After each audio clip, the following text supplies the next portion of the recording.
On August 2nd, 3rd, and 4th, I attended a music festival in Iowa, and it was a disaster. Hi, I'm Danny, and you can normally find me on this channel diving into TLC shows, Christian fundamentalism, and exposing family vloggers.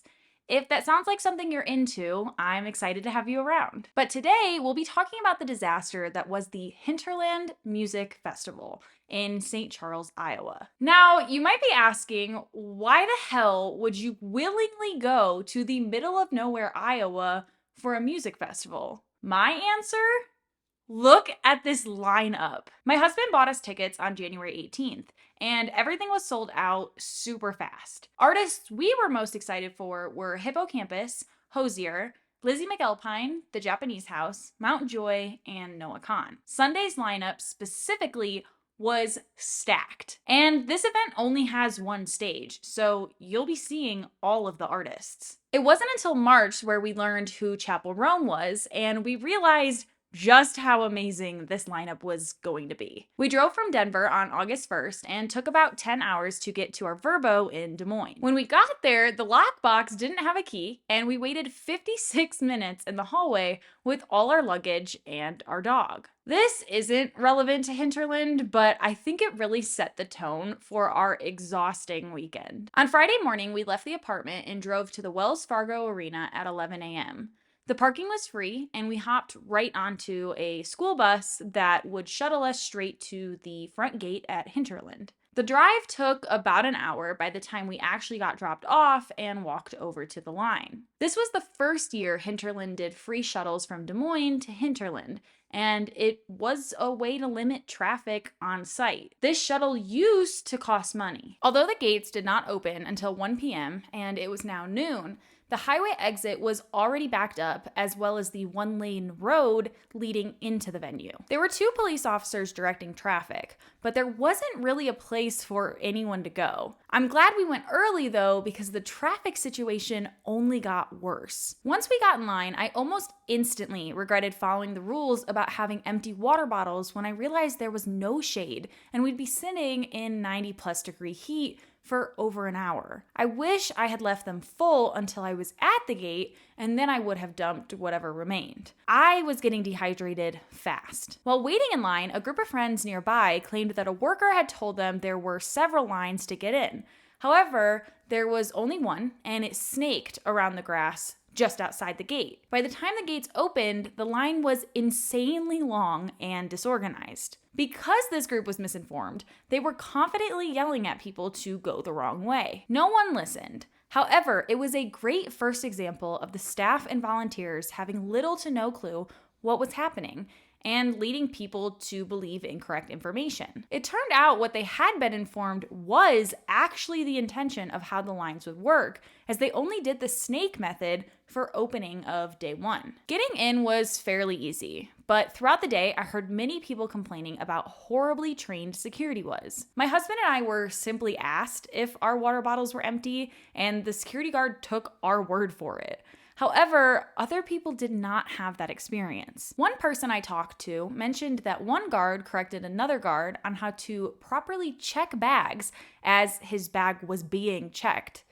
This is obviously concerning, as you shouldn't be learning how to do your security job while you're on the job. Additionally, the website's "not allowed" was pretty clear that chairs with legs could not be brought in.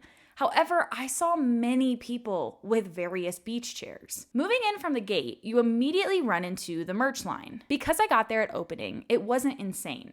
However, it became extremely crowded by 3 p.m., and many were saying it was well over a 3-hour line, with no organization and constant cutting. I should have gotten in line at this point because it was never that short again, and everything was beginning to sell out. If I were to sum up my weekend with 3 words, it would be hot, lines, and cutting. We walked past the merch table and went straight to the only tree, other than some small trees in the back.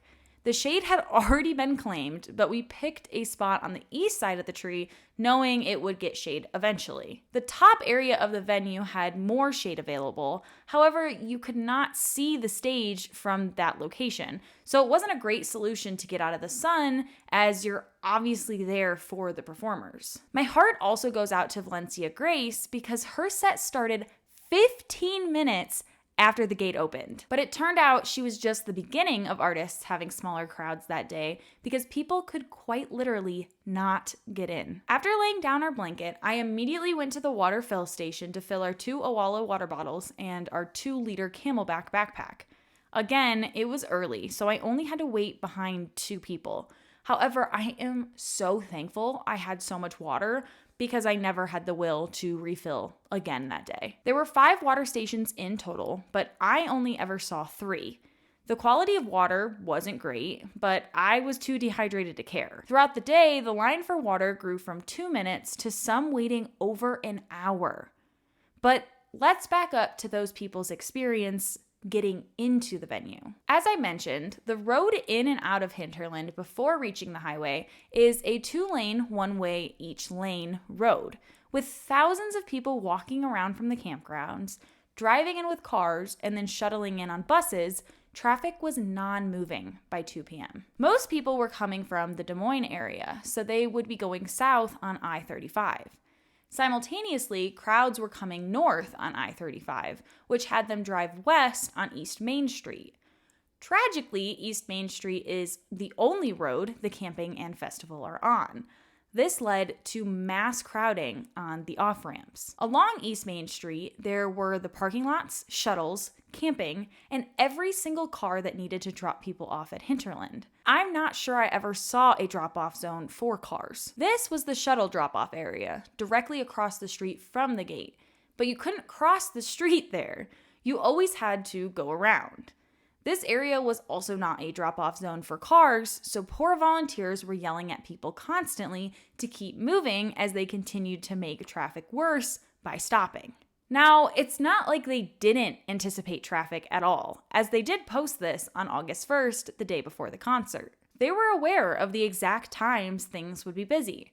However, no one anticipated that, meaning it would take well over 2 hours to travel mere miles. I also don't understand why they don't open camping on Thursday night so that you don't have to get the massive RVs and trailers through the horrible setup at the same time as everyone else. Again, I got there early, so from my perspective, I just watched hundreds to thousands of people funneling in through the one gate all day. It was a nonstop flow as the amphitheater filled and filled.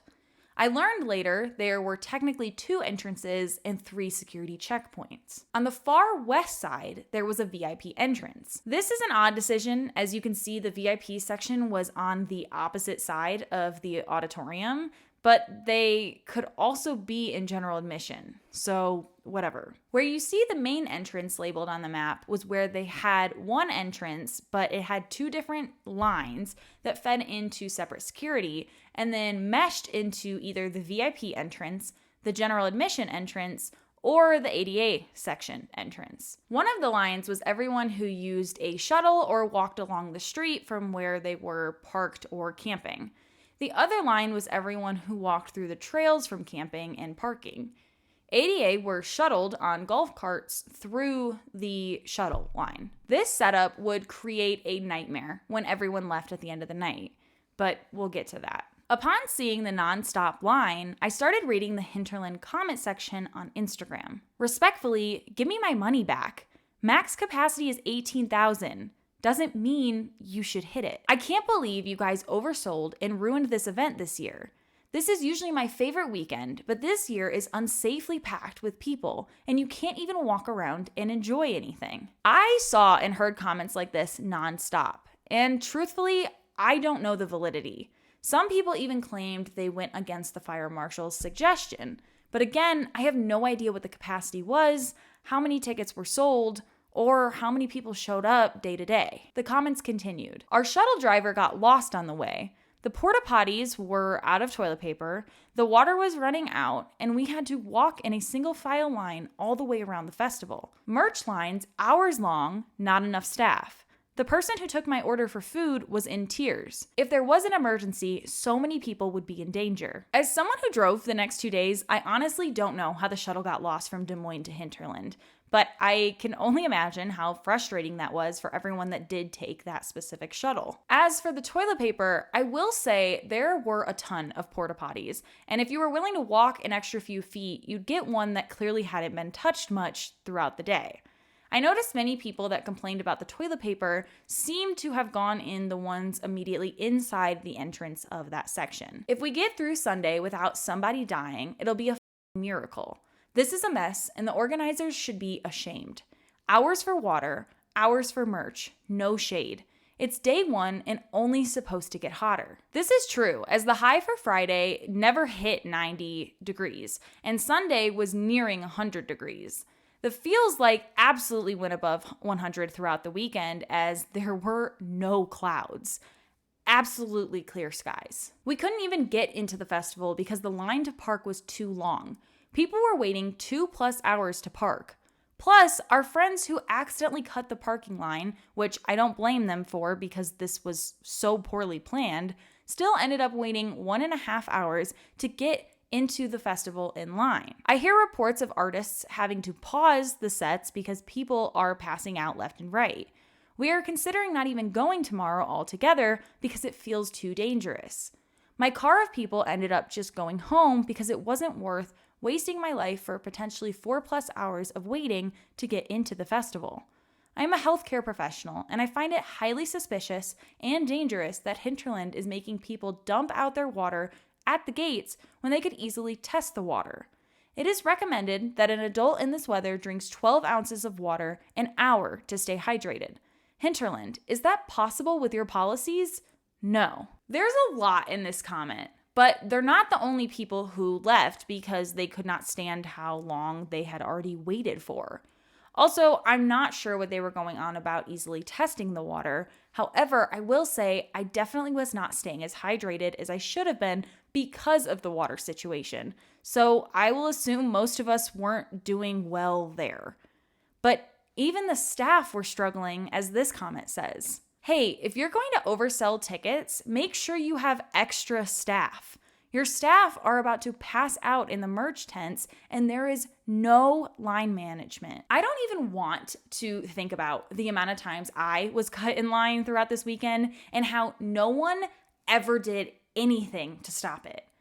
But Hinterland finally replied. Folks, thank you for letting us know about your concerns today. We're sharing these notes with our festival experience team as we are constantly working to help all Hinterlanders enjoy their time here. But that comment came at the end of day one. We're not done talking about it yet. When Josiah and the Bonnevilles performed, none of their acoustic instruments, including the piano microphone, had sound working. I felt so horrible for them, as they only had about 30 minutes, and so much time was wasted trying to decide what song they could sing. It also never felt like anyone came to help them and just expected the band to figure it out. This was also the performance where it became almost guaranteed the artist would have to stop the music at least once to point out a person in the crowd who needed medical attention, likely because they fainted. Again, from my perspective, I would watch these groups of people point and wave their hands for up to 5 to 10 minutes before the person was actually helped. Even when the artist stopped, it would take several minutes to respond. Here's a clip from Hippocampus's performance.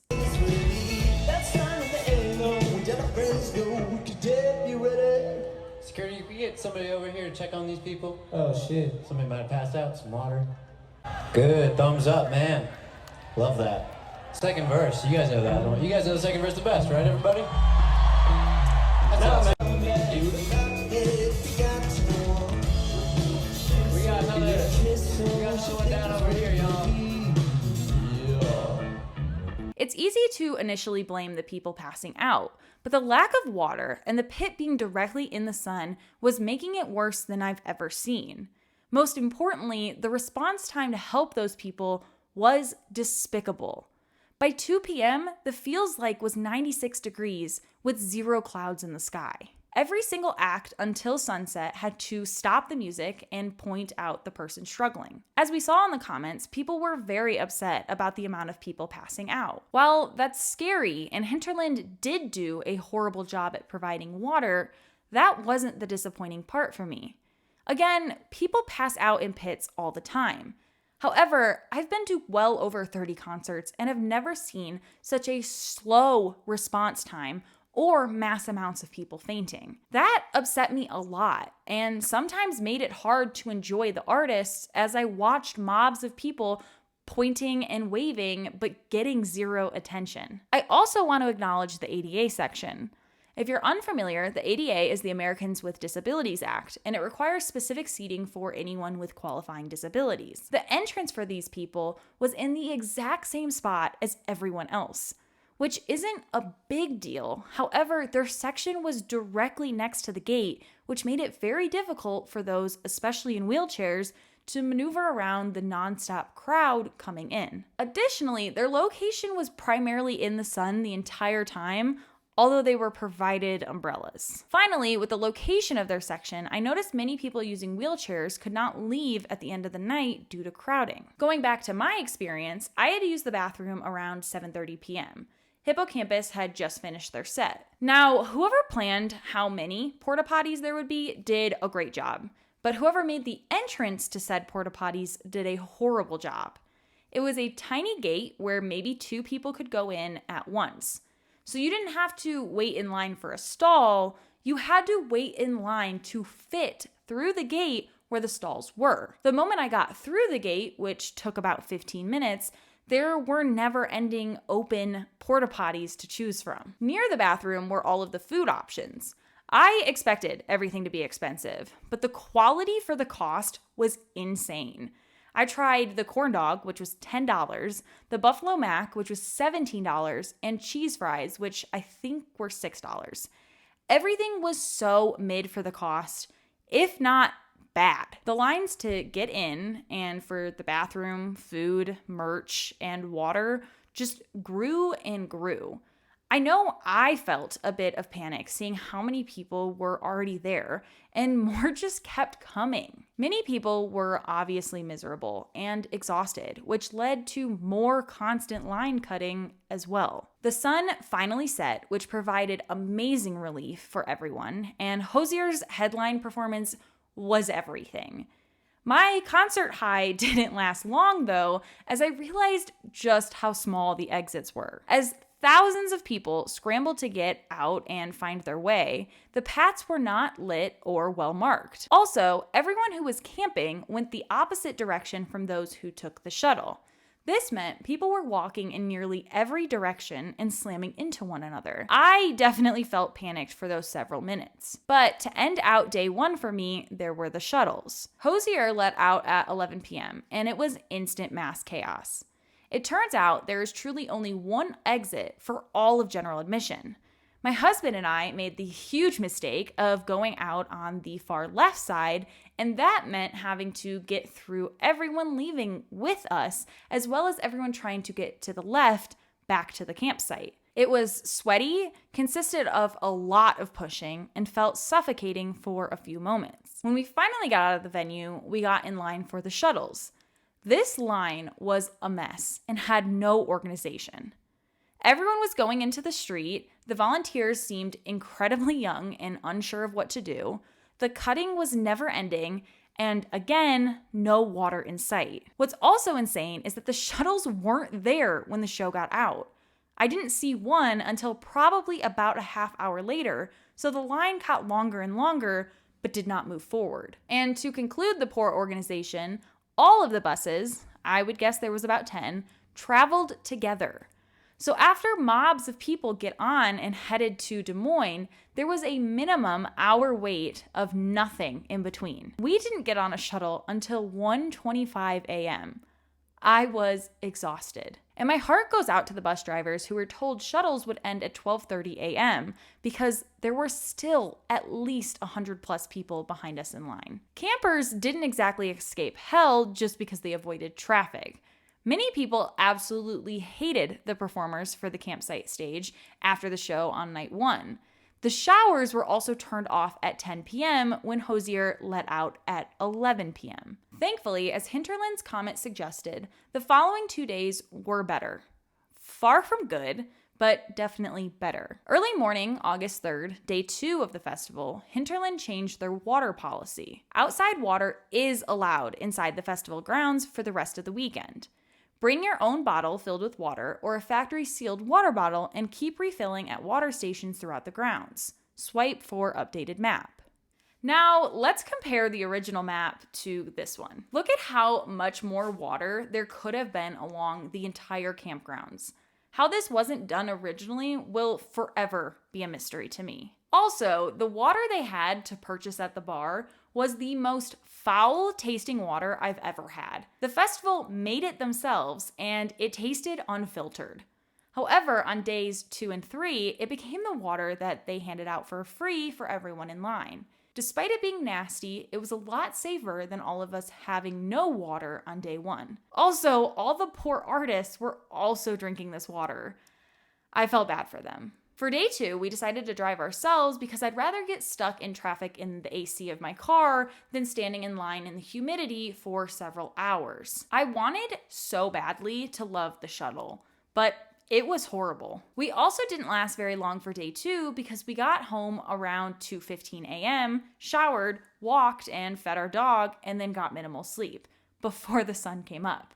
The only person I wanted to see that day was Lizzie McAlpine, so we were there from about 1:30 p.m. until about 2:45 p.m. and decided to leave, cool off in our Verbo, and come back at 7 p.m. for Lizzie's 8 p.m. Thankfully, day 2 traffic was non-existent, so it was easy to get in and out. According to this comment, though, the shuttles were much more organized tonight, actual lines with barricades and staffers counting off numbers to get on the bus. But day 3 was what we all feared because it had Chapel Roan, Ethel Cain, Mountjoy, and Noah Kahan. It is now August 4th, and we just saw Chapel have the reported largest crowd at Lollapalooza in Chicago 3 days ago. But somehow, Hinterland thought she was deserving of a 5:45 p.m. slot in a 45-minute set. This meant we didn't get to see her perform her new song, Subway. Arriving on day 3 was less chaotic traffic-wise, but the crowd was way larger than the prior 2 days, especially at opening.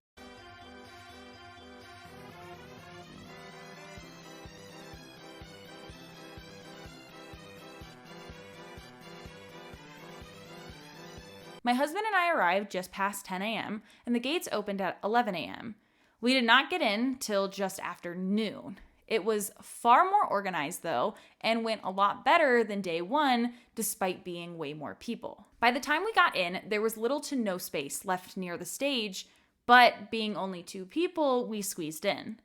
As fun as the blow-up couch seats are, they are really annoying when a venue is so crowded. One couch takes up at least 2 people's seats, and as the venue filled up, there was less and less room for the people to blow them up. I wasn't a fan. They also added some canopy tents to the very back on day 3, which didn't help a ton, but at least more people got shade. Hinterland staff told WHO13 News that since offering free water on Saturday, the festival has given out 40,000 free water cans and 10,000 cups with ice to cool people off in the August heat. There were also more tents for shade added on top of the hill at the back of the venue to keep people cool. With those improvements, some felt like it was still not enough. I think the shade is helping. I think the water is helping, said Hunter Vasey from Des Moines. I do think the crowd is still terrible. It's even worse than Friday. I think they way oversold. It kind of feels more like a Band-Aid, said Kayla Dwinell from Moline, Illinois. It's kind of like they got called out on things yesterday and they tried to quickly fix it and they threw up 5 canopies and they're like, okay, here you go. And here is my husband's video on our view just before Chapel went on.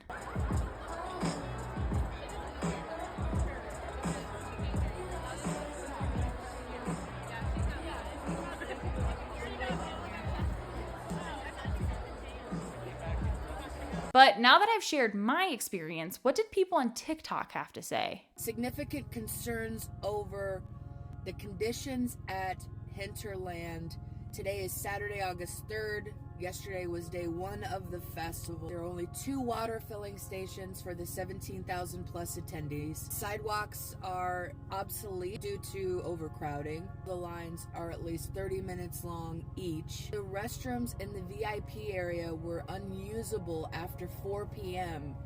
yesterday. Reminder, this is day one of the 3-day festival. I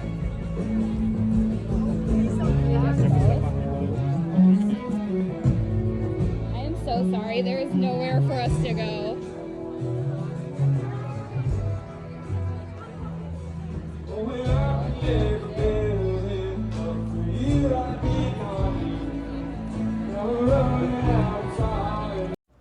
This year was my 4th year going to Hinterland, and for anyone who this was their first year, I want to show you what it was like in years prior. This was 2023. That's me frolicking through an empty field. Yes, you could frolic because it wasn't wall-to-wall people. Here's another picture showing how much space you had. You could walk around, you could find your friends, you could get food. Water has been an issue in years prior on the first day, and then they say you can bring your own water. Here's my friend and I recreating our pick, and you can see all the people. It was mind-blowing. And it genuinely made it unsafe. They oversold. This was a venue that can't support that many people. It's a city that doesn't have the infrastructure for that much traffic. And it made leaving really dangerous, and it made the experience really unpleasant. And finally, let's compare drone footage from the previous years. Here we have 2019, and then 2022, and last year, 2023, and the overcrowding that was this year, 2024. The difference in space to move around is obvious in these photos. Nearly every step I took while moving around the venue required me to step on people's blankets, and I didn't love that. Many attribute these major issues to the festival having a new owner, which may be the case, but it was clearly greed that drove it all. Money seemed more important than people's safety, and that is unacceptable. Will I go again? Very unlikely. Am I grateful to have seen such an amazing lineup? Of course. But tell me, did you go to Hinterland? What was your experience this year? Have you gone before? Comment all your thoughts below. Okay, bye.